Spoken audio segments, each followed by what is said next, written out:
The Spotlight, shining a light on podcasts and videos that have caught our attention. Hi, and welcome to The Spotlight. I'm Jen Spiker, and today I'm highlighting a recent conversation that was heard on Vision's weekend program, Real Faith. Glen Cairns was 19 years old and living in Papua New Guinea when a tragic event occurred that changed his life forever. On Real Faith, Eric Scatterbo spoke to Glen, who shared the amazing ways God has been working in his life. The Spotlight with Jen Spiker. Glen Cairns was 19 years old and living in Papua New Guinea when a tragic event occurred that changed his life forever.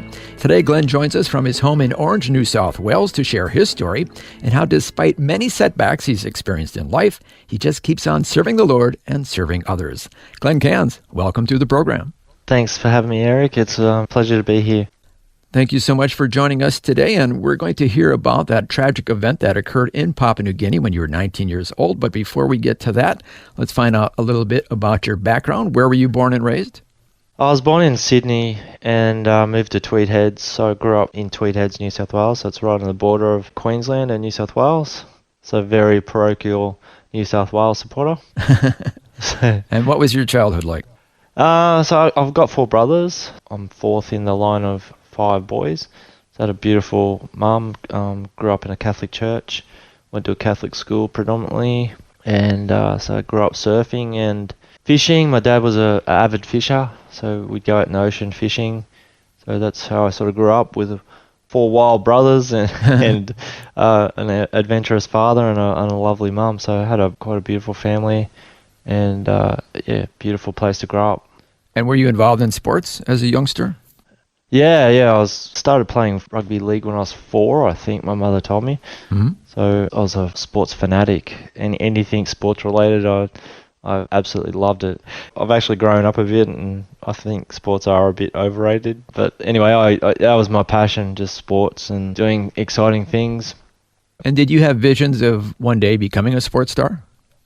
Yeah, that was pretty much my whole life, was wanting, so our school made the state final, and so we were pretty much like rock stars walking around the school. So oh wow, yeah, we were rock stars because they'd just shut down the whole school pretty much, so they could come and watch us play. So pretty much the whole school, and at the time we were the biggest school in New South Wales, so it was quite a big state school. I was in the top 15 in the school, so we made the state final out of that, and so it was a big year. And I think there was 3 in our team. They were Australian schoolboys, mm-hmm. and a few of my friends from that team went on and played in NRL.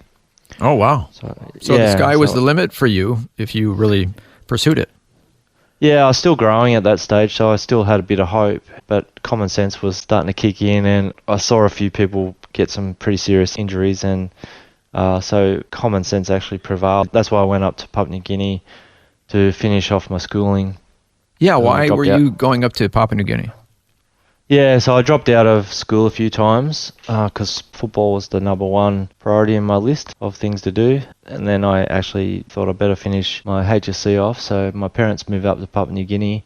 And I couldn't get a trade at the time in Tweed Heads because that was the recession we had to have through Paul Keating. I would have been a tradesman for sure. I was really good with my hands. Mm-hmm. Grew up on work sites. All my brothers are refrigeration mechanics and carpenters. My dad's a refrigeration mechanic, so that's why he was up in Papua New Guinea. Oh, I was going to say, what brought your parents up to PNG? Yeah, so he lost all the work in during that recession, so he ended up getting a really good job up in Papua New Guinea, running a refrigeration company, mm-hmm. or managing one. Yep. It was quite hard when they left. I lived with my grandma for a while. She was a beautiful lady, so she took me in. But it was just too hard I didn't have the stability to do my HSC there, so I took off up to New Guinea to try and finalise that. Okay. How was life living up there? Yeah, it was a big change, Papua New Guinea. So the tropics, I was around water still, and coral reefs are amazing. It's a pretty wild country. As my dad would put it, you're either a mercenary or a missionary. Huh. So you're up there to make money. What did he mean by that?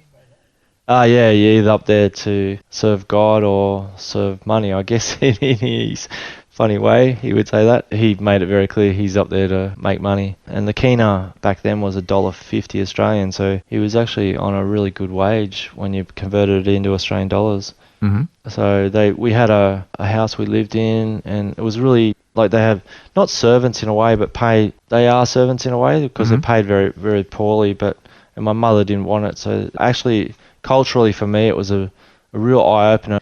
I wasn't a Christian at the time, but it did have a big impact on my life that I became very grateful for what we have in Australia. Oh yeah, yeah. So they're a very poor country, and in a sense, we were living like millionaires.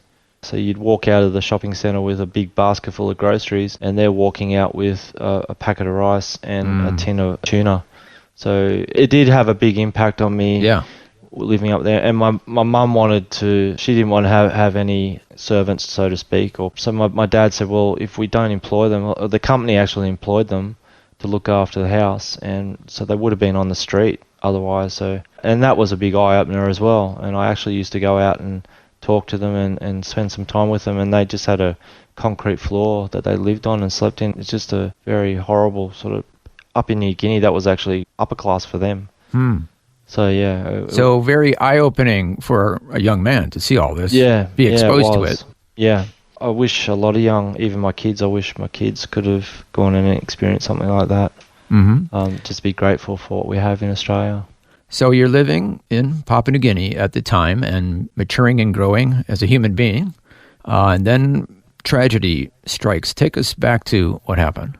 Yeah, so I was going to school. So probably before that, leading up to that, I got caught up with the missionary kids. So they just kept loving me. I grew up Catholic, sort of very staunch Catholic upbringing. And I'm suddenly confronted with these missionary kids who have a very good grasp of the Bible and what salvation is all about. And so I would argue with them nearly on a daily basis. Oh, wow. And they just kept loving me. And so that was my sort of school in my year 11. I actually finished year 11 finally. But they just kept loving me. I ended up going to a youth group with them, and they used to make the best chocolate cake I've ever had in my life. And they were very, very nice young girls and very friendly. So it wasn't anything untoward, but just the attraction that they just kept loving me, and I used to go home and lay on my bed at night thinking about the things they used to say, and I'd dream up another argumentative thing to throw at them the next day, and they just kept loving me and answering my questions. And so yeah, and then December 87, I finally finished year 11, so we went off to celebrate that big occasion, and so we sailed from Lae, Papua New Guinea. It was about an hour sail, so one of my mates his father had a sailboat. In Papua New Guinea, most of the people there all had boats. My father had a boat, so boats were a big thing in our lifestyle up there. So we sailed over to this waterfall, and it was a big hike to the waterfall. So we decided to jump in the boat, and we all decided to go ahead. There was about six young men, and we got to the waterfall, and as we were quite hot up there when I don't know if anyone's been in the tropics, it's the humidity and the heat.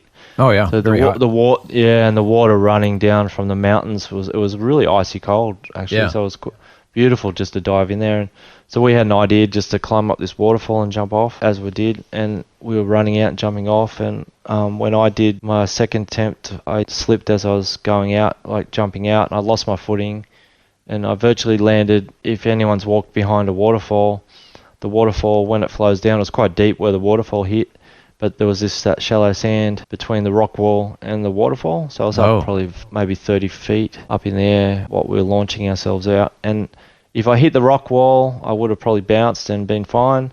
If I was probably another foot out, I maybe wouldn't have hit the shallow sand. So there's all those ifs in there. But unfortunately, I came straight down like a pole, and that's when your vertebrae collide, and that breaks your vertebrae. You weren't able to jump far enough out to get away from that shallow part. Yeah, when I lost my footing, I sort of went into a tumble, and the way I put it is you just land the perfect place to break your neck. So pretty much you hyperextend your neck forwards toward, like your chin towards your chest, and that's what breaks the vertebrae in your spine. So I broke C5 and C6, so if anyone knows the cervical spine, that's the two above the big bony one in your neck. The big bony one's the C7. So I broke the two vertebrae above that. So they pretty much classed me as a C6 tetraplegic. On The Spotlight, we've been listening to part of a conversation between Eric Scatterbo and Glen Cairns on Real Faith. We'll hear more of this fascinating story next time, but if you want to hear the full interview right now, you can by tapping the podcast tab in the Free Vision app. Just search for Real Faith and the 2 episodes titled Glen Cairns. My name is Jen Spiker. Join me next time as I share more of the Real Faith conversation between Eric Scatterbo and Glen Cairns.